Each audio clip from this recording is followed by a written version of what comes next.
નમસ્કાર મિત્રો, રાહુલ બ્રધર્સની ચર્ચામાં સર્વેનું સ્વાગત છે. આજના ગેસ્ટ છે એઝ યુઝ્યુઅલ પ્રદીપ કુમાર રાહુલ, અને એમના વિશે હવે બહુ પરિચય આપવાની જરૂર રહેતી નથી. ઘણા બધા એપિસોડ આપણે એમની સાથે કર્યા છે અને હજુ કરવાના છીએ. તો મિત્રો, આજે હું એક પુરાણ કથા લઈને આવ્યો છું, અને આવી હજારો પુરાણ કથાઓ આપણા શાસ્ત્રોમાં પુરાણોમાં હોય છે. તો એ પુરાણ કથા વિશે થોડીક વાત કરું કે એક એવી પુરાણ કથા છે સતી અનસુયાની. હવે સતી અનસુયા હતા એ અત્રિ ઋષિ મહર્ષિ અત્રિ ઋષિના પત્ની હતા, અને સતી તરીકે એમનું બહુ ફેમસ હતા, સમજો ને. તો નારદજી તો આખી પૃથ્વી ઉપર ને બધા ફરતા હોય. તો એ નારદજીએ ત્રણ દેવોની પત્નીઓ, જે ત્રણમાં આપણા દેવ કહેવાય, મુખ્ય બ્રહ્મા વિષ્ણુ મહેશ, તો એમની પત્નીઓ આગળ જઈને સતી અનસુયાના વખાણ બહુ કર્યા.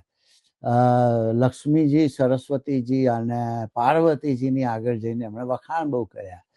એટલે આ ત્રણ દેવ પત્નીઓને એવું થયું કે આવું તો વળી કોણ છે કે અમારા કરતા પણ વધારે પવિત્ર છે અને સતીત્વ એમનું વધારે વખણાય છે ને એવું. તો પેલું નારદજી વખાણ કરે એટલે એમને થોડી ઈર્ષ્યા જાગે. એટલે એમણે એમના ત્રણ પતિઓને, એટલે બ્રહ્મા વિષ્ણુ મહેશ, ત્રણેય જણને એવું કીધું કે તમે જાઓ અને અનસુયાની પરીક્ષા લો.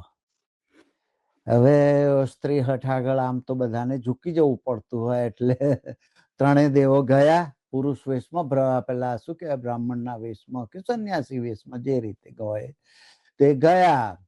અને સતી અનસુયા આગળ જઈને એમણે ભિક્ષા માંગીને, પેલા અત્રિ ઋષિ તો હતા નહીં, અને એ રીતે જ ગયા હોય કે કોઈ ના હોય એ રીતે, એટલે પેલા હતા નહીં એટલે ગયા, અને એમણે પછી ત્યાં ભિક્ષા માંગી. એટલે ભિક્ષા તો આપે, કોઈ પણ આપે, પણ એમણે એક વિચિત્ર શરત મૂકી. શરત એ મૂકી કે નગ્નાવસ્થામાં અનાવૃત થઈને ભિક્ષા આપો તો જ અમે લઈએ. એટલે સતી અનસુયા તો ગૂંચવાયા કે આ તો ત્રણ પુરુષો આગળ કઈ અજાણ્યા પુરુષો આગળ નગ્ન થવું એ તો વિચિત્ર લાગે. એટલે એમણે શું કર્યું કે એમના જે આ તો બધી વાર્તા છે એટલે બહુ એમાં એ નહીં શોધવાનું, તો એમણે એમના મંત્ર બળ કે તપો બળ કે જે કહે એનાથી પાણી છાંટ્યું આ ત્રણ ઉપર, તો ત્રણેય બાળકો બની ગયા, નાના છોકરા બની ગયા. હવે નાના છોકરા આગળ તો નગ્ન થવામાં કઈ ટેન્શન નહીં, એટલે નાના બાળકો ને ત્રણેય જણને એમણે પછી ભિક્ષાએ આપીને એમને ધવડાયા પણ ખરા, દૂધ પણ પીવડાયું. અને પછી આ તો એ શું કરે, નાના બાળકો તો રમતા થઈ ગયા હતા, એને પેલા પતિઓ પહોંચ્યા નહીં, એટલે દેવ પત્નીઓ બધી ગભરાઈ કે આ ગયા કઈ આયા નહીં. એટલે પછી તપાસ કરતી કરતી આવી તો ત્રણ બાળકો રમે છે. એટલે એમણે પછી ભૂલની માફી માંગી ને ક્ષમા માંગી ને પછી પાછા સતી અનસુયાએ એમને મોટા કરી દીધા. આ રીતની એક વાર્તા છે. તો એ વાર્તાનો મર્મ શું, એ વાર્તા આવી કલ્પના આવી કઈ રીતે, આવી રચી કઈ રીતે, કેમ રચી, એ વિશે આપણે આગળ જાણીએ પ્રદીપ કુમાર રાહુલ પાસેથી, અને એમની સાથે ચર્ચા કરીએ, એનાથી આગળ કરીશું. તો પ્રદીપ કુમાર, આના વિશે તમારું શું મંતવ્ય છે? આ કથાની અંદર ત્રણ મહાશક્તિઓ બ્રહ્મા વિષ્ણુ મહેશ, જે સર્વોચ્ચ દેવો ગણવામાં આવે છે, રાઈટ, એની હાજરી બતાવેલી છે. એનો મતલબ કે બ્રહ્મા વિષ્ણુ મહેશની કલ્પના અગાઉ થઈ ચૂકેલી છે. આ વાર્તામાં એનો ઉદ્ભવ નથી. આ વાર્તા પહેલા એક્ઝિસ્ટેડ હતા, રાઈટ. એટલે આ વાર્તાની ગહનતા સમજવા માટે આપણે પહેલા એ જાણવું પડશે કે પૂર્વ ભૂમિકા રૂપે શોર્ટલી કે બ્રહ્મા વિષ્ણુ મહેશની કલ્પના કઈ રીતે થઈ. બરોબર. કે હવે બ્રહ્મા છે એ આપણે કલ્પના જે રીતે બતાવેલી છે કે બ્રહ્માએ સૃષ્ટિનું સર્જન કર્યું, અને જે વિષ્ણુ છે એ એના પાલન પોષણના દેવ ગણવામાં આવે છે, પાલનહાર. હા, પાલનહાર ગણવામાં આવે છે. ઈ જોબ એમનું છે. અને શંકરનું એટલે વિધ્વંસ, વિસર્જન. અને નેચરલ પ્રોસેસ થી, એમ નહીં કે સંહાર કરી નાખે. આપણે અત્યારે યુદ્ધમાં એકબીજાનો સંહાર કરી નાખીએ નહીં, બાય નેચરલ પ્રોસેસ વિસર્જન. હવે તમે ખાલી જે આપણે સર્જનની મહત્તા સમજીએ છીએ, પોષણ પાલનની જે મહત્તા સમજીએ છીએ, વિસર્જનની જે મહત્તા સમજવામાં ભૂલ કરીએ છીએ ઘણી વાર. પણ તમે એક વિચારો કે અત્યાર સુધી પૃથ્વી ઉપર જેટલા જીવો જન્મ્યા હોય એ મરે નહીં તો દરિયો આખો ઉભરાતો હોય મળદાઓથી. આ પૃથ્વી ઉપર મારા અંદાજથી 1 માઇલ 2 કિલોમીટર ઊંચી થર થઈ ગયા. આ જગ્યા જ ના રહે. એટલે જે સર્જન થાય એનું વિસર્જન અમુક ટાઈમે થવું પડે. અને વિસર્જન કેટલું સાહેબ કે એનું અણુ પાછું વાતાવરણમાં ભરી જાય છે, એક એટમ ભરી જાય છે. એમ નહીં કે થોડું બી બચે છે, એટલે જગ્યા થાય છે. એટલે આ જે 3 જે આખી આ તો એક નેચરલ પ્રોસેસ જે બાયોલોજીસ્ટ છે, વૈજ્ઞાનિકોએ આખો બતાવેલું જ છે. તો આની જે સર્જન વિસર્જન અને પાલનની જે આખી પ્રોસેસ, જે બ્રહ્માંડમાં શક્તિઓ કઈ રીતે કામ કરે છે, એ કઈ શક્તિ એક જ છે પણ જુદી જુદી રીતે કામ કરે છે, એ બતાવવા બ્રહ્માને સર્જન શક્તિના અલગ પાડ્યા, વિષ્ણુના અલગ પાડ્યા અને શંકર ભગવાનના અલગ પાડ્યા. એક પ્રતીક આપ્યા, પ્રતીક બનાવ્યું. અને આજે આપણે જોઈએ તો ઇલેક્ટ્રિસિટી છે, વીજ પ્રવાહ, એ એક જ શક્તિ છે, પણ એના આપણે કેટલા વિવિધ રૂપે કામ લઈએ છીએ. એસી થી ઠંડક મળે, હીટર થી ગરમી મળે, ફેન કરીએ તો મોટર, પંપ, પંખો. તો એ વિષ્ણુની શક્તિ રીતે કલ્પવી પડે. કારણ કે એ જો જમીનમાંથી ભૂગર્ભ જળ ખેંચે નહીં તો આજે કોઈ પાક થાય નહીં. તો પોષણ મળે નહીં. હું વિષ્ણુ એટલે રિસોર્સિસ સમજતો હોઉં છું કે આ પૃથ્વી ઉપર જે તમને ખાવા પીવા, બધા જંગલોમાં ફળ ફળાદી બધું જે પણ મળે છે, તમે વાપરો છે, બધા રિસોર્સિસ છે, વિષ્ણુ છે. ડેફિનેટલી રિસોર્સિસ પણ છે, પણ એક એનર્જી રૂપે પણ આ રીતે કામ કરે છે. એનર્જી રૂપે. યસ. અને બ્રહ્માની જે છે, જે સર્જન શક્તિ, આપણે કહીએ કે ભાઈ, આપણે પૂર્વજો માનીએ, આજે પણ માનીએ કે ભાઈ સૌથી પહેલા આપણા ભગવાન કોણ? તો કે માતાએ આપણું સર્જન કર્યું, માતા પિતાએ સર્જન કર્યું. એટલે એ બ્રહ્માની શક્તિ છે, સર્જન શક્તિ થઈ. સર્જન શક્તિ, કશુંક નવું પેદા થાય છે. ઝાડ બધા ઉગે છે, આટલા બધા વૃક્ષો ઉગે છે, આટલા બધા સમુદ્રમાં જીવો પેદા થાય છે. બધું જે પણ સર્જન થાય છે એ સર્જનાત્મક ફોર્સિસ કહો તમે. એવોલ્યુશનરી જગતના સર્જનાત્મક ફોર્સ હોય અને તમે બ્રહ્મા કોઈક નામ આપવું છે. હા, ડેફિનેટલી. અધરવાઇઝ એને કાયમ માટે ઓળખવી કઈ રીતે? આજે બાયોલોજીસ્ટે દરેક સ્પીસીસ ને એક લેબલિંગ સિસ્ટમ આપી, એના જે ફેમિલી, સ્પીસીસ, સબ સ્પીસીસ અને આખું નોમિનક્લેચર કર્યું. નામ આપીએ જ છીએ ને આપણે અત્યારે. આપવું જ પડે, અધરવાઇઝ તો કઈ રીતે? એટલે એ મોટે તौर પર જયારે આપણે એટલા બધા 3-4 હજાર વર્ષ પહેલા એટલા બધા આગળ પણ નહોતા, ત્યારે આવી 3 શક્તિઓને વિભાજિત કરી. જો આપણા પૂર્વજોએ જાણતા હતા કે ભાઈ દડો ઉપર જાય, કોઈ બી ભારે વસ્તુ નીચે પડે છે, ફોર્સ છે, પણ એનું નામ કોણે? ગ્રેવિટી. એનું નામ ન્યૂટને આપ્યું. યસ. એટલે આ જે 3 જે છે, હવે આપણે જે વાત કરી આ શક્તિઓની જે મહત્તા છે અને એ પૂર્વ ભૂમિકા જરૂરી હતી. હવે આપે જે આ વાર્તામાં લીધું કે આ 3 મહાશક્તિ બ્રહ્મા, વિષ્ણુ, મહેશ ને બાળક બનાવી દીધા. બાળક એટલે શું? નાનું સ્વરૂપ. હવે અહીંયા એક ગર્ભિત મેસેજ છે કે તમે શક્તિઓને નાના સ્વરૂપમાં રૂપાંતરિત કરી અને માનવજાત એનો ઉપયોગ કરી શકે છે અને આપણે કરીએ છીએ. આ એક ઇશારો હતો. નાની સાઈઝ બનાવવી અને એ જે શક્તિઓ ઉપર નિયંત્રણની આખી જે વાત છે એ બહુ જબરજસ્ત છે. માની લો કે એટમ બોમ્બ બનાવીએ છીએ કે એક નાના અણુના વિસ્ફોટથી, પરમાણુની તાકાતથી આપણે એના જે કહેવાય કે ભાઈ આ પોઝિટિવ મીન્સ માટે કરવી પણ, અને બોમ્બ બનાવીને એના નેગેટિવમાં પણ ઉપયોગ કરી શકીએ છીએ. આપણા હાથની વાત વિસર્જન થઈ જાય એનાથી. હા, વિસર્જન નહીં થઈ જાય તમે સાચવી રીતના વાપરો તો. જાપાનમાં હિરોશીમા વિસર્જન કરી નાખ્યું હતું.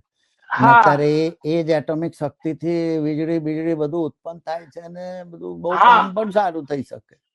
યસ, પોઝિટિવ વેમાં બહુ સરસ કામ થાય છે. રાઈટ. અને બીજું તમને કહું, એથી પણ હવે આપણે નેનો ટેકનોલોજીની વાત કરવી પહેલા, કે પહેલા કોમ્પ્યુટર કેવડા એક રૂમ જેવડા મોટા હતા.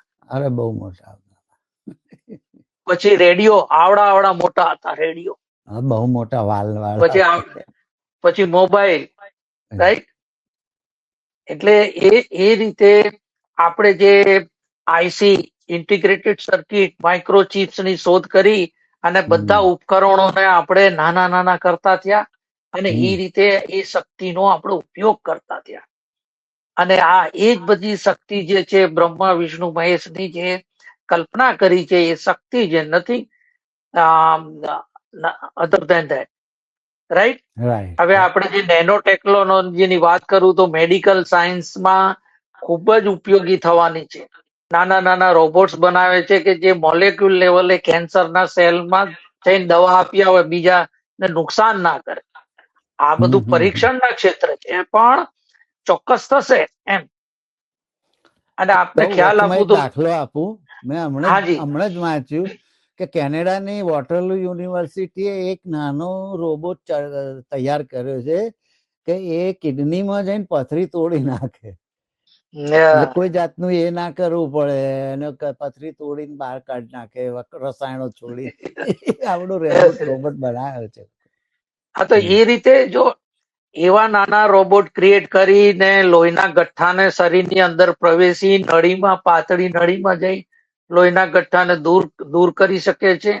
અને આપને બતાવું તો 1 નેનોમીટર એટલે 1 મીટરનો 1 અબજમો ભાગ. 1 અબજમો ભાગ. એટલું બધું ના. હા, અને આપણો જે વાળ છે ને એની જાડાઈ 80,000 નેનોમીટર છે. 80,000. અને પેલો તો 1 અબજમો ભાગ. તો કેટલો નાના લેવલે આજે ટેકનોલોજી શોધાઈ રહી છે એનો ઉપયોગ કરી છે. અને સાહેબ સેલ કેવા હોય, નાના સેલ, કોષ. તો કેન્સરની દવા ચોક્કસ કોષોમાં જ પહોંચાડવામાં આવશે. પછી મેડિકલ ક્ષેત્રની વાત કરી, ઇલેક્ટ્રોનિક ક્ષેત્રે વધુ ઝડપી નાના જે ચિપ્સ બનાવો તમે, એ કરીને આખું એમાં તો બહુ પરિવર્તન આવ્યું. ઉર્જાના ક્ષેત્રમાં આપણે નાના સેલ બનાવી, નાની બેટરી, સારી હાઇડ્રોજન સ્ટોરેજ કરી શકીએ છીએ.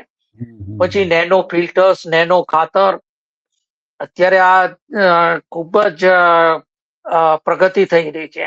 એક્સપેરિમેન્ટલ સ્ટેજ ઉપર છે પણ એ દિશામાં બહુ ઝડપી એમ છે. પછી એક તમે જે વાત કરી એ મિનિમલ ઇન્વેન્સિવ સર્જરી, એ પથરી તોડવાની વાત. અને ઈ મેથડ થી આપણે બાયપાસ સર્જરી પણ થાય છે. નાના ડ્રીલ, બરાબર, સોફ્ટ રોબોટ્સ વાપરી ક્લોટ્સ જે છે, જે લોહીના ગઠ્ઠા જામ્યા હોય દેશી ભાષામાં કહીએ, એને દૂર કરવા. એટલે આ બધું અત્યારે વર્તમાનમાં ક્લિનિકલ ટ્રાયલ્સમાં છે. પણ ડેફિનેટલી ઇટ વિલ કમ. એટલે વોટ ઇઝ ધીસ? મોટા સ્વરૂપ જે મહાશક્તિઓ હતી એને બાળક બનાવ્યા. એ શક્તિ જ છે, શક્તિનું જ કલ્પના છે. એને તમે નાના સ્ટેજે આ કરી શકો છો. અને એવી સિમિલર કથાઓ કહું તો મોટાથી નાના અને નાનાથી મોટા સ્વરૂપોની ઘણી બધી કથાઓ છે. હનુમાનજી જયારે ઓલો દરિયો ઓળંગવા ગયા ત્યારે સુરસા નામની રાક્ષસ એ આવી હતી. તો એની સામે મોટા થયા અને પછી સડનલી નાના થઈ અને એના મુખમાંથી પ્રવેશીને કાનમાંથી નીકળી ગયા. પેલીની શરત હતી કે ભાઈ મારા જે જાય મારા મુખમાંથી પ્રવેશ થઈને જાય તો. એટલે આ તો મોટા સમજ્યા. એટલે આ જે એમાં જે હનુમાનજીની જે બુદ્ધિ ચાતુર્યતા અને જે એના એ બતાવવાનું એક આખી છે. કૃષ્ણએ વિરાટ સ્વરૂપ ધરેલું, પછી વિષ્ણુએ વામન સ્વરૂપ ધરીને 3 ડગલા માંગ્યા કે આ તો નાનકડો છે, 3 ડગલામાં શું માંગશે. પછી વિરાટ સ્વરૂપ ધરી અને પૃથ્વી રાન પછી એને માંગીએ કે તું આવી જા હવે એમ. એવી સ્ટ્રેટેજી વાપરી. હવે આજની તારીખે સાહેબ તમને કહું તો એટલી બધી વિશાળ તમને કહું કે જે મશીનરી બને છે એનું તમને ખાલી જે લેટેસ્ટ મેં કાઢ્યું કે જે માઇનિંગ ડમ્પ ટ્રક છે જે બેલારુસમાં બનેલું છે. માઇનિંગમાં જે નથી માલ અહીંથી અહીં ડમ્પરિયા આવતા આપણે કહીએ, એની તમને એની એક સાઈઝ 67.6 ફૂટ લંબાઈ, એની 32.4 ફૂટ એની પહોળાઈ અને 27 ફૂટ એની હાઈટ છે સાહેબ. 3 મંજિલા. આટલો ખટારો આપણે દેશી ભાષામાં કહીએ, સમજ્યા. બહુ મોટો. અને એની ફૂલ કેપેસિટી 810 ટનની છે સાહેબ. અને એના જે ટાયર છે ને 4 મીટર ઊંચા સાહેબ, 12-13 ફૂટ. તો ખલીએ ટાયર પાછળ હંગ થઈ જાય, 12 ફૂટ. પછી એક જર્મનીનું એક્સકેવેટર છે જે આપણે કહીએ ને ખોદે, એ કોલસાની ખાણોમાં કામ કરે છે. એની લંબાઈ તો સાહેબ પેલી 67, આની તો 738 ફૂટ લંબાઈ છે. આ ફીટમાં આપું તમને. પહોળાઈ 151 ફૂટ અને 315 ફૂટ હાઈટ અને 2.40 લાખ માટી ઉથેલી નાખે. એટલે કે એક સ્ટેડિયમ હોય ને એટલા ઘન ફૂટ માટી કાઢી નાખે. એટલે આ જે કહેવાય ને આપણે જે કલ્પના કે આમાંથી જે ટેકનોલોજી વિશાળકાય કેમ બનાવી શકાય એની જે કલ્પના કરી હોય તો આજે નહીં તો તમે કાલે કરશો. આ કથા ઉપરથી નવી પેઢીએ મેસેજ શું લેવાનો, એ મેસેજ શું લેવો એમ નવી આ કથા ઉપર? એટલે આમાં કેવું છે કે એક તો આપણે જે ઈશ્વરમાં ન માનતા હોય કે એવી રીતે કે ભાઈ આ તો બધી કોરી કલ્પનાઓ છે, તો એને જૂઠી સાબિત કરવામાં જે પેલું પ્રયત્ન, ટાઈમ બગાડવાની વાત છે યાર. It's not a logical thing.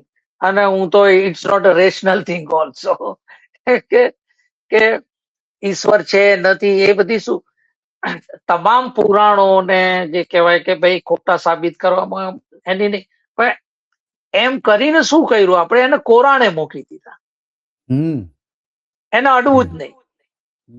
એટલે એમાં શું થાય છે કે આ જે કલ્પના આધારિત જે વાર્તાઓ છે એ કઈક સંદેશ લઈને આવે છે, એ આપણે ચૂકી ગયા. ખ્યાલ એ સંદેશ સમજવાની આપણે કોશિશ ના કરી. અને આ જે છે એ બંને રીતે ભૂલ છે કે ભાઈ બંને રીતે. કઈ રીતે? આ કલ્પનાને સત્ય માની લેવી એ પણ ભૂલ છે, એ આસ્તિકોની ભૂલ છે. અને આ કલ્પનાઓને અસત્ય ઠેરવવાની કોશિશ કરવી એ નાસ્તિકોની ભૂલ છે. ભૂલ થઈ. રાઈટ.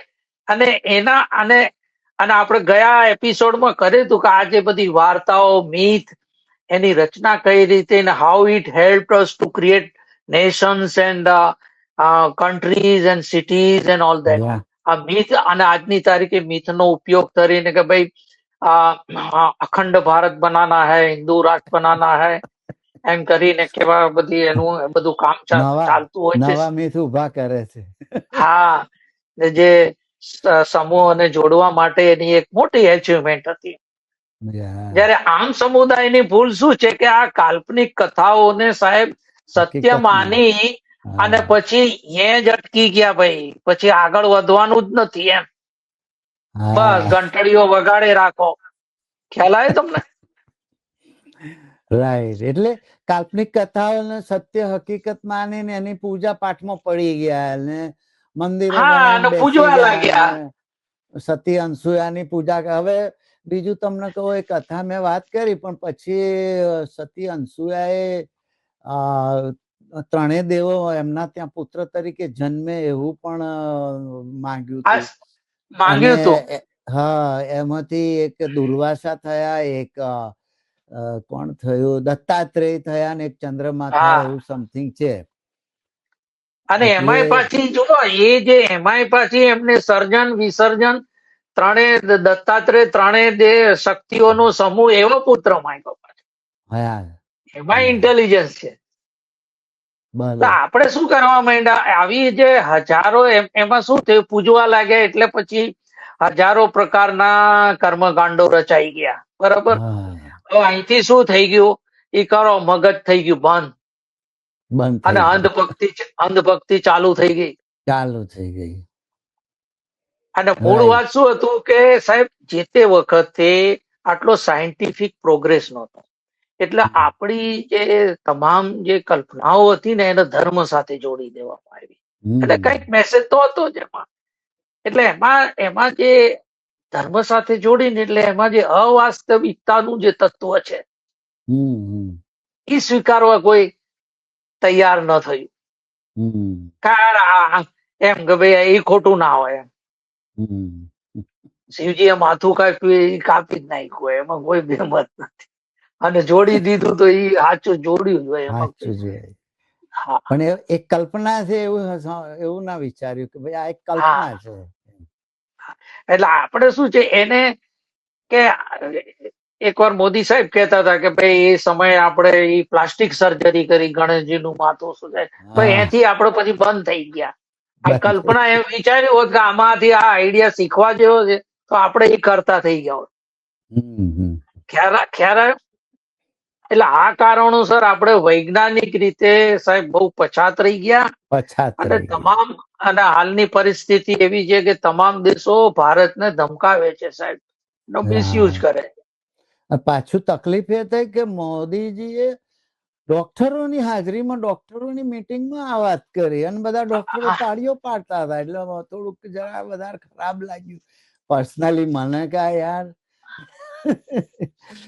એક મિથ છે અને મિથમાંથી એક મેસેજ હતો કે ભવિષ્યમાં તમે સમથિંગ કશું કરી શકો એવું છે, પણ એ મેસેજ લેવાના બદલે તમે તો એમાં અટકી ગયા અને એની પૂજાઓ પાઠો બધું ગણપતિની ચાલુ કરી દીધી. અને સાહેબ તમને એક બહુ મસ્ત દાખલો આપું. જે હમણાં આપણે બધી વાત કરી ને અટકી ગયાની, તો 1865 જુલ્સ વર્નની એક સાયન્સ ફિક્શન આવેલી. એમાં અર્થ ટુ મૂન, બરાબર.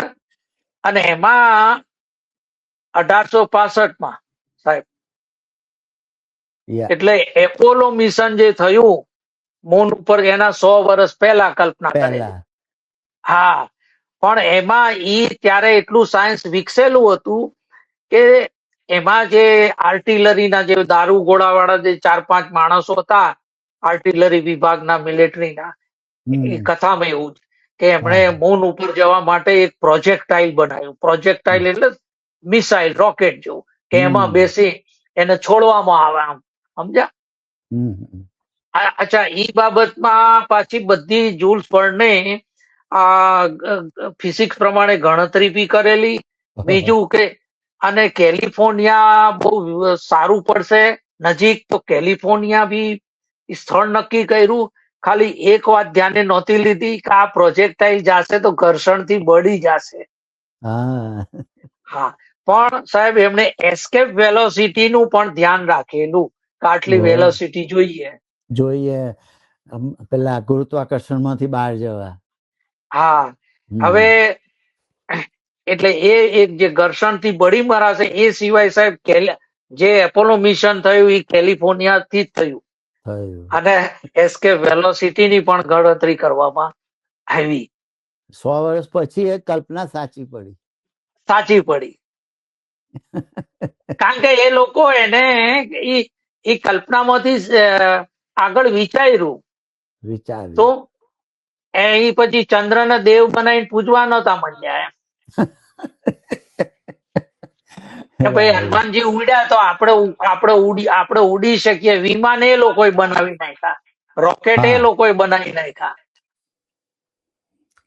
હનુમાનજી સંજીવની હા હનુમાનજી સંજીવની લઈ આયા પણ મેડિકલ સાયન્સ વેસ્ટર્ન વર્લ્ડે શોધી પાડ્યું.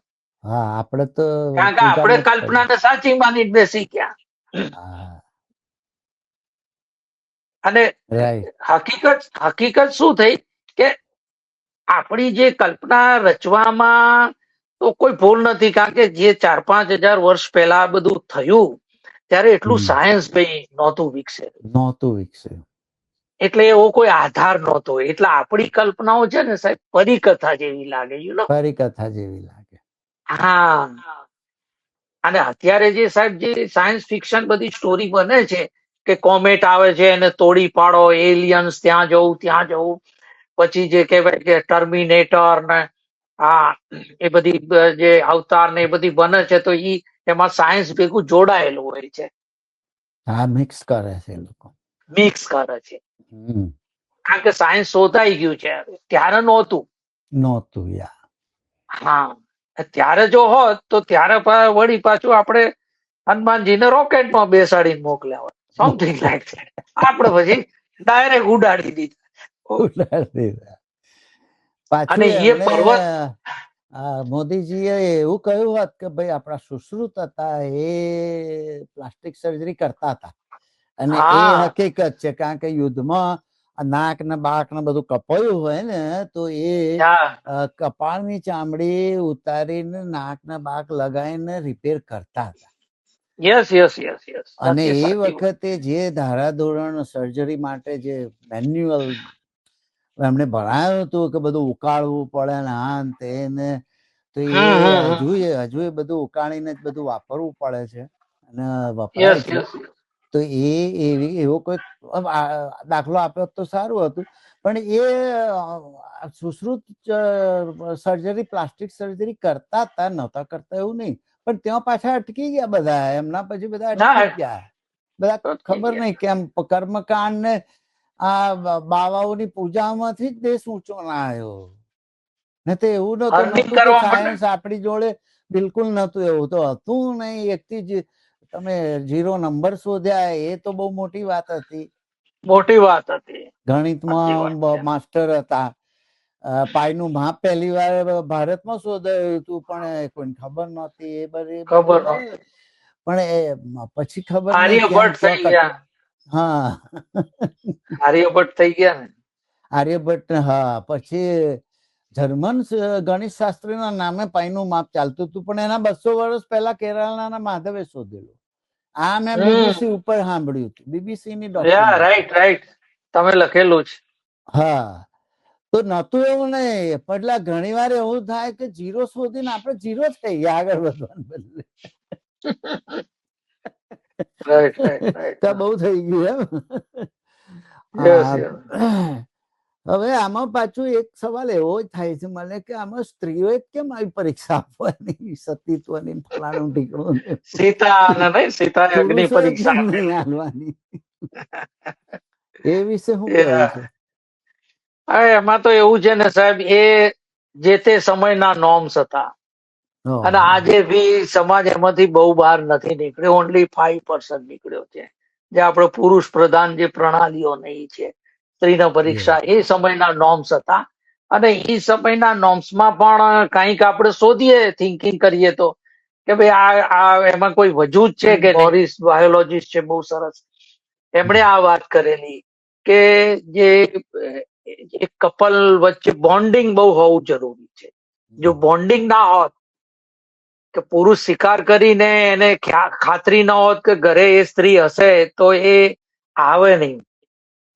એટલે એ બંને વચ્ચે જે કહેવાય ને લવ અને બોન્ડિંગ ની શરૂઆત ત્યારથી થઈ કે ઈ જો લવ એન્ડ બોન્ડિંગ એક્ઝિસ્ટન્સમાં આવે તો જ બાળકોનું વ્યવસ્થિત પાલન થાય, સાર સંભાળ રખાય. અને એ બોન્ડિંગ ના કારણે જ આપણે એટલી બધી વસ્તી વધારી ગયા કે આપણે વસ્તીના ધોરણે જ બહુ પાવરફુલ થઈ ગયા, ભલે બુદ્ધિ ના હોત તો પણ એમ. તો આજની ચર્ચા તમે જાણી અને સાંભળી કે ભાઈ કોઈ પણ વસ્તુ હોય અને તમે એટલે નાનું બનાવી દો, એટલે નેનો ટેકનોલોજી અત્યારે આવી ગઈ છે તો એનો બહુ સારી રીતે કેટલો ઉપયોગ થઈ શકે છે. એમ હકીકતમાં એવું કશું બન્યું ના હોય, કોઈ પુરુષને નાનું બાળક તમે બનાવી ના શકો, પણ એક મિથ ને એક વાર્તા એવી બનાવી કે તમે આજે પણ એ વસ્તુનો નાનો ઉપયોગ કરી શકો છો. અને બ્રહ્મા વિષ્ણુ મહેશની પત્નીઓ હતી, એ લક્ષ્મી સરસ્વતીને શું કહેવાય, લક્ષ્મી સરસ્વતી અને પાર્વતી. હા, સરસ્વતી ના આપણે જ્ઞાનની દેવી ગણીએ છીએ ને, સરસ્વતી જ્ઞાનની દેવી ને લક્ષ્મી છે એ ધન સંપત્તિ જે ગણો તો ધન સંપત્તિ એ રિસોર્સિસ એક જાતના. એટલે એ રીતે ત્રણેય દેવોની પત્નીઓ, મતલબ કે ત્રણેય જાતની શક્તિઓ જે હતી, સર્જન શક્તિ, પાલન શક્તિ ને વિસર્જનાત્મક શક્તિ, આ ત્રણેય શક્તિઓને તમે નાની બનાવી દો તો એના બહુ સારા ઉપયોગ કરી શકો છો. એ રીતનો મેસેજ આમાંથી લેવાનો છે.